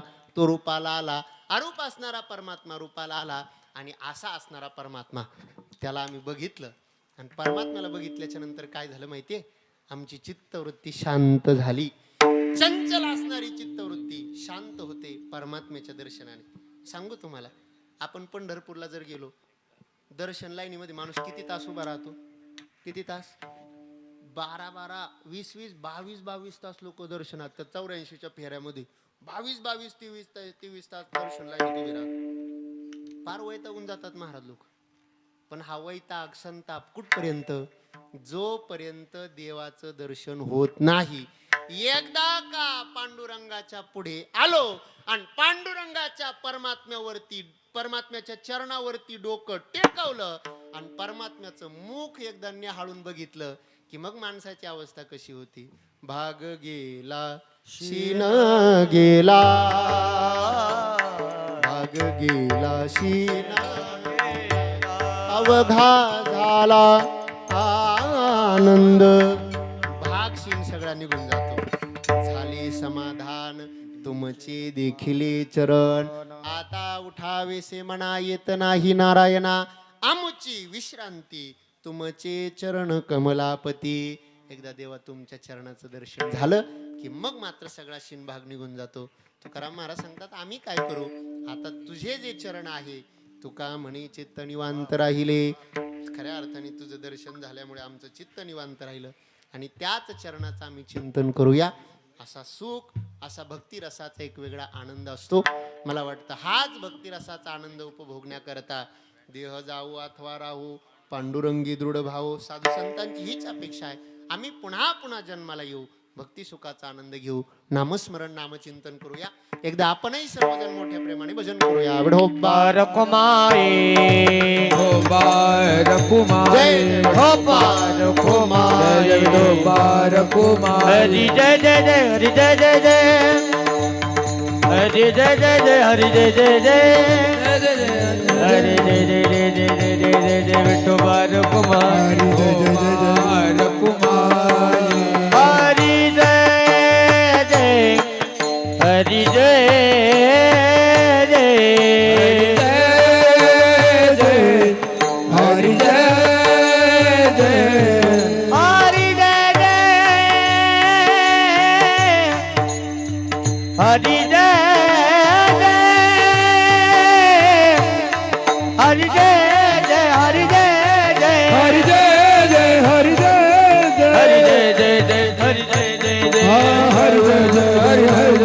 हरी जय जय जय, हरी जय जय जय, हरि जय जय जय, हरि जय जय हरी जय.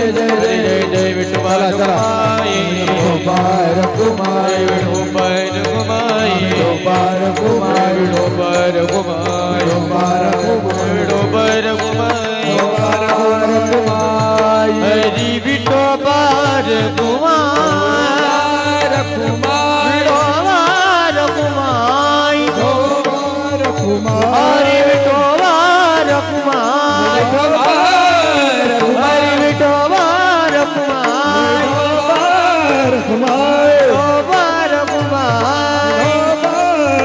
जय जय विठोबा रखुमाई. विठोबा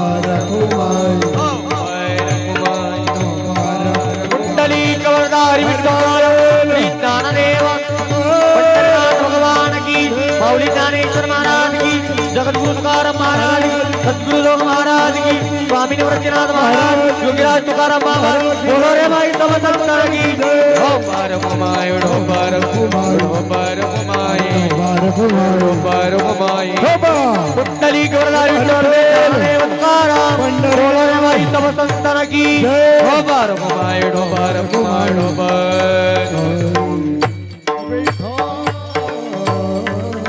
मोक्षपद तुच्छ केले आकारणे आम्हा जन्म घेणे युगायुगी विटे आयसे सुख नो हे भक्तिरस पुढता पुढती आस सेवाविही. ऐका, अवीट असणारा आणि कधीही न विटणारा असा रस जर या जगाच्या पाठीवर कोणता असेल तर तो रस म्हणजे भक्तिरस आहे. भक्ती सुखाचा आनंद आहे की जो कधीही विटत नाही. आणि म्हणून विटे आयसे सुख नो हे भक्तिरस पुढता पुढते आस सेवाविही.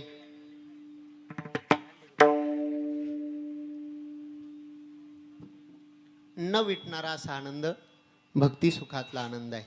न संपणारा आनंद भक्ती रसातला आनंद असल्यामुळे तुकाराम महाराज सांगतात की तो आनंद उपभोगण्याकरता आम्ही पुन्हा पुन्हा येऊ. घेईन मी जन्म याजसाठी देवा तुझी चरण सेवा.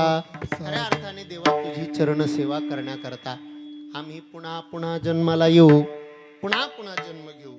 मोक्ष आम्हाला नको. मोक्ष पदाविषयी तुकाराम महाराज या अभंगातून तुच्छता व्यक्त करतात.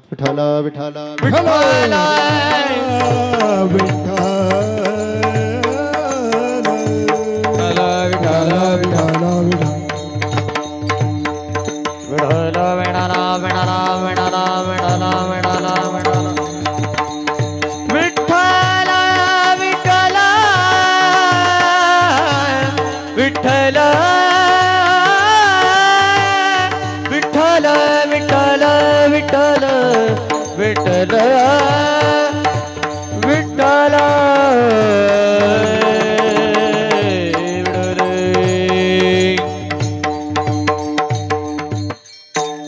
शपथ तुच्छ केली आकारणे आम्हा जन्म घेणे युगायुगी विटे आयसे सुख नो हे भक्तिरस पुढता पुढती आस सेवाविही. हा आपल्या वारकरी संप्रदायाचा सिद्धांत आहे. ऐका, मुख्य सिद्धांत आहे. बाकीचे जे संप्रदाय, बाकीचे जे पंथ आहे, बाकीचे ज्या परंपरा आहे त्या मोक्षापर्यंत जाऊन थांबतात. बाकीच्या परंपरा ह्या मोक्षापर्यंत जाऊन सांगतात. ते सांगतात माणसाचं अंतिम कर्तव्य काय असेल तर मोक्षाची प्राप्ती करणं, असं बाकीच्या संप्रदायांचं, बाकीच्या परंपरांचं मत आहे.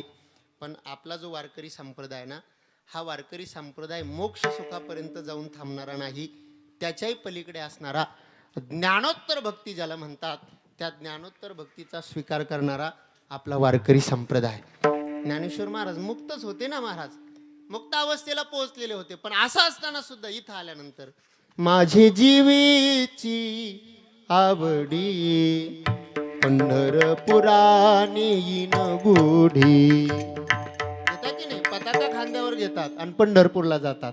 मुक्त अवस्थेला पोहोचले, पण कशा करता? हा भक्ती सुखाचा आनंद घेण्याकरता. मोक्ष काही त्यांच्याकडे नाही का? ज्ञानोबराय वर्णन करतात, जे पुरुषार्थ सिद्धी चौथी घेऊन या आपुल्या हाती रिगाला भक्तीपंथी जगा देतो. मोक्षाचे वाटप करण्याचं पंढरीचे वारकरी. आणि पुढचा शब्द काय? ते अधिकारी मोक्षाचे. पंढरीचे वारकरी ते अधिकारी मोक्षाचे. आता बरेच लोक याचा अर्थ करताना असा करतात की जे पंढरपूरची वारी करतात ते मोक्ष प्राप्त करण्याचे काय होतात? अधिकारी होतात. पण गुरुवाऱ्यांच्या मुखातून ऐकलेला अर्थ सांगतो, पंढरीचे वारकरी कोण? पंढरीचे वारकरी ते अधिकारी मोक्षाचे. मोक्षाचे अधिकारी म्हणजे काय? तुम्ही जर नगरपालिकेत गेले, तुम्ही जर एखाद्या सरकारी खऱ्या अर्थाने ऑफिसमध्ये गेले तर तिथं वेगवेगळे विभाग असतात आणि वेगवेगळ्या विभागाचे वेगवेगळे अधिकारी असतात. एक पाण्याचा विभाग असतो, त्या विभागाचा अधिकारी स्वतंत्र असतो, बरं आहे की नाही? प्रत्येक विभाग ठरलेले असतात. तर त्या विभागाचे विद्युत वितरण विभागाचा अधिकारी स्वतंत्र असतो. प्रत्येक विभागाचे जसे अधिकारी स्वतंत्र असतात. अधिकारी म्हणजे काय? त्या विभागाची सगळी यंत्रणा त्यांच्या ताब्यात असते. तसे आमचे पंढरपूरचे वारकरी मोक्षाचे अधिकारी म्हणजे काय? मोक्ष कुणाला द्यायचा, कुठे द्यायचा, कधी द्यायचा, मोक्ष वाटप करण्याचे अधिकारी आमचे पंढरीचे वारकरी. विठ्ठला, विठ्ठला, विठ्ठला, विठ्ठला, विठ्ठला. हा खरा अर्थ आपल्याला करता येईल. गुरुवाऱ्यांच्या मुखातनं ऐकलेला तो भाव आहे, ध्यानात घ्या. पंढरीचे वारकरी ते अधिकारी मोक्षाचे. मोक्ष त्यांच्या सोबतच असतो महाराज, मोक्ष त्यांच्या खिशात असतो. पण असं असताना इथे मोक्षाविषयी तिटकारा करतात. भक्ती सुखाचा आनंद घेण्याकरता ज्ञानोत्तर भक्तीचा स्वीकार आपल्या संप्रदायाने केलेला आहे. आज खऱ्या अर्थाने आपल्या या पदाडे परिवारातील आणि खऱ्या अर्थाने आमच्या आजी वैकुंठवासी सौभाग्यवती गयाबाई, एक 11 वर्षापूर्वी त्यांचं जाणं झालं. आणि या पुण्यस्मरणाच्या कीर्तनाकरता हा अभंग निवडण्याचं कारण असं आहे, मुद्दाम मी हा अभंग निवडला त्याचं कारण असं आहे. खरं तर मला तर मी त्यांना प्रत्यक्षात बघितलं असेल नसेल मला आठवत नाहीत का. त्या काळी माझा या परिवाराशी तितका काही संबंध पण नव्हता. पण ही जी जुनी जाणती मंडळी, किंबहुना ही मंडळी मला जेव्हा सांगते ती मंडळी असं सांगते, महाराज खऱ्या अर्थाने आळंदी पंढरीची निष्ठेने वारी जर कोणी केलेली असेल तर गया आजींनी केली. आळंदी पंढरपूरची त्र्यंबकेश्वरची निष्ठेने त्यांनी वारी केली. आरती पण मला कधी कधी सांगत असते, ती आजीसोबतच म्हटले मी त्र्यंबकची वारी केली अगोदर पहिल्यांदा, आजीसोबतच त्र्यंबकच्या वारी करता गेले. निवृत्ती बाबा तर मला एक दिवस असं सांगत होते, ते म्हटले तुमचा लग्नाचा विषय निघाल्याच्या नंतर किंवा माझा नाथ जवळ कीर्तनकार आहे याचा जर सगळ्यात जास्त आनंद कोणाला झाला असता तर तो आजींना झाला असता. म्हणजे सगळ्यात जास्त आनंद झाला. प्रचंड निष्ठा, प्रचंड श्रद्धा परमात्म्याविषयी त्यांच्या अंतःकरणामध्ये होते. नामस्मरण नामचिंतन त्यांनी त्यांच्या जीवनामध्ये केलं, भजन केली, साधना केली, परमार्थ केला. आणि निश्चित मला असं वाटतं की या परमार्थाच्या जोरावर, कारण त्यांचाही जन्म इकडे ज्या कुळात झाला तोही परमार्थाशी परमात्म्याशी जोडलेला परिवार आहे. नामस्मरण नामचिंतन करणार परिवार आहे. गुरुवर्य निवृत्ती बाबांसारखं व्यक्तिमत्व या परिवारामध्ये, हाही परिवार भाग्यवान आहे. आणि या परिवारातून इकडे आल्याच्या नंतर खऱ्या अर्थाने या पदाडी परिवारामध्ये राहत असताना हे सगळं कुटुंब सांभाळलं, परमात्म्याचं भजन केलं, नामस्मरण नामचिंतन केलं, विश्वगुरु निवृत्तीनाथांची वारी केली. भजनामध्ये कधी कुठल्याही प्रकारचे आडेवेडे घेतले नाही. नामस्मरण नामचिंतन त्यांनी त्यांच्या जीवनामध्ये केलं. आणि ही परमार्थिक साधना जर त्यांनी केली असेल तर मला वाटतं निश्चित ते मोक्षापर्यंत जाऊन पोहोचले असतील. पण आपली वारकरी परंपरा आज 11व्या पुण्यस्मरणाच्या निमित्ताने वारकरी परंपरेचा जो अबाधित सिद्धांत आहे, काय सिद्धांत आहे, आम्ही मोक्षाला मानत नाही. मोक्षाच्या पलीकडे असणारी जी भक्ती आहे त्या भक्ती सुखाचा आनंद, भक्ती रसाचा आनंद घेण्याकरता त्यांनी जो त्यांच्या जीवनात परमार्थ केला, गया आजींनी जो परमार्थ केला, भजन केलं, नामस्मरण नामचिंतन केलं, आळंदी पंढरीची वारी केली, साधू संतांची सेवा केली. खऱ्या अर्थाने ही सेवा करण्याकरता, आळंदी पंढरीची वारी करण्याकरता, नामस्मरण नामचिंतन करण्याकरता घेईन मी जन्म याजसाठी देवा, ही भावना त्यांच्या अंतःकरणातली असेल. काय असेल त्यांच्या अंतःकरणातली भावना? आम्हा जन्म घेणे युगायुगी, ही भावना आजींच्या अंतःकरणातली असेल. निश्चित आज या 11व्या पुण्यस्मरणाच्या निमित्ताने त्या ज्याही कुठे ज्याही योनीत असतील, जिथे तिथे असतील, त्यांचं भजन त्यांच्या सोबत असेल, परमार्थ त्यांच्या बरोबर असेल. आणि निश्चित खऱ्या अर्थाने सुखामध्ये आनंदात ते जीवन जगत असतील. आज या परिवाराने 11 वर्षानंतर सुद्धा एक त्यांच्या ऋणाची जाण ठेवून, त्यांच्या उपकाराची जाण ठेवून या सुंदर अशा कार्यक्रमाचं आयोजन या ठिकाणी केलं. खऱ्या अर्थाने कशा करता त्यांच्या उपकारातून उत्तीर्ण होण्याकरता, त्यांच्या ऋणातून उत्तीर्ण होण्याकरता मी सुरुवातीला सांगून गेलो, मुलाकरता सर्वात मोठा पर्वकाळ जर कोणता असेल तर तो पर्वकाळ म्हणजे आपले आईवडील ज्या तिथीला गेले असतील ती तिथी म्हणजे मुलाकरता सर्वात मोठा पर्वकाळ असतो. आणि आज हा संपूर्ण पदाडे परिवार कुठेतरी त्याच अनुषंगाने जीवन जगत असताना आज आमच्या आजींची पुण्यतिथी आहे. 11 वर्षापूर्वी त्या आमच्यातून गेल्या, पण त्यांच्या सद्गती करता, त्यांच्या उद्धाराकरता निश्चित हे भजन, पूजन, नामस्मरण, नामचिंतन, हरिकीर्तन आदी कार्यक्रमांचं आयोजन, अन्नदान, ज्ञानदान, पिंडदान आदी कार्यक्रमांचं आयोजन या परिवाराच्या वतीने करण्यात आले. परिवाराला द्यावे तितके धन्यवाद थोडेच आहे. खरं तर या निमित्ताने ही कीर्तनाची सेवा माझ्याकडे आली, जशी अनुभवतत्वांनी बुद्धी दिली त्या पद्धतीने सेवा करण्याचा प्रयत्न केला. आजच्या या कीर्तन सेवेला अलंकृत करण्याकरता आमचे सागर महाराज या ठिकाणी उपस्थित आहे. आदरणीय हरिभक्तीपरायण आमचे कार्तिक महाराज आहे, आदरणीय बाबा आहे, आदरणीय आमचे प्रदीप महाराज आहे, आदरणीय दीपक महाराज आहे, शरद महाराज आहे, रावसाहेब महाराज आहे, शिवनाथ महाराज आहे, चोपदार महाराज आणि आमच्या गुरुकुलातले सगळे वारकरी, मृदंगाचार्य. खऱ्या अर्थाने आमचे विनेकरी महाराज, मृदंगाचार्य बरेच बदलले वाटतं कीर्तन होईपर्यंत. म्हणजे मला असं वाटतं कीर्तन लवकर संपलं का काय त्यांच्या हिशोबाने. बरेच मृदंगाचार्य बदलले, सगळ्या मृदंगाचार्यांना द्यावे तितके धन्यवाद थोडेसे. हा आवाज तुमच्यापर्यंत चांगल्या पद्धतीने ज्यांनी पोहोचवण्याचा प्रयत्न केला, आमचे रमेश भाऊ, त्यांचंही जोरदार टाळ्यांच्या गजरामध्ये स्वागत करूया. सगळीच मंडळी, आमची सोमठाण्याची मंडळी, इथली कीर्तांगडीतली मंडळी, वडांगडीतली मंडळी आहे, पंचक्रोशीतली सगळीच भाविक मंडळी, या परिवारावर प्रेम करणारे आपण सर्व आप्तेष्ट नातेवाईक गणगोत मित्र परिवार, कुणाकुणाचं नाव घ्यावं आणि कुणाचं नाव मागे ठेवावं हा प्रश्न माझ्या पुढे, पण वेळही आपली संपून गेलेली आहे. आपण सर्वांना धन्यवाद देतो. आपण सर्वजण या खऱ्या अर्थाने या पर्वकालाच्या निमित्ताने या मातोश्रींना सद्गती प्राप्त व्हावी या हेतूने श्रद्धांजली अर्पण करण्याकरता या 11व्या पुण्यस्मरणाच्या निमित्ताने उपस्थित झालात. सर्वांना धन्यवाद देतो, सर्वांच्या चरणी नतमस्तक होतो.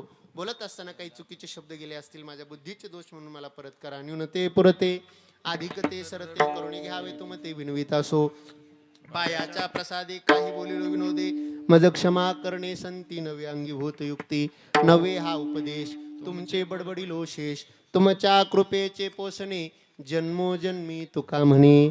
एकदा गयाजींना श्रद्धांजली अर्पण करण्याकरता भजनाच्या रूपाने आपण सर्वजण श्रद्धांजली अर्पण करूया. सर्वांनी वरती हात करा आणि मोठ्या प्रेमाने भजन करूया.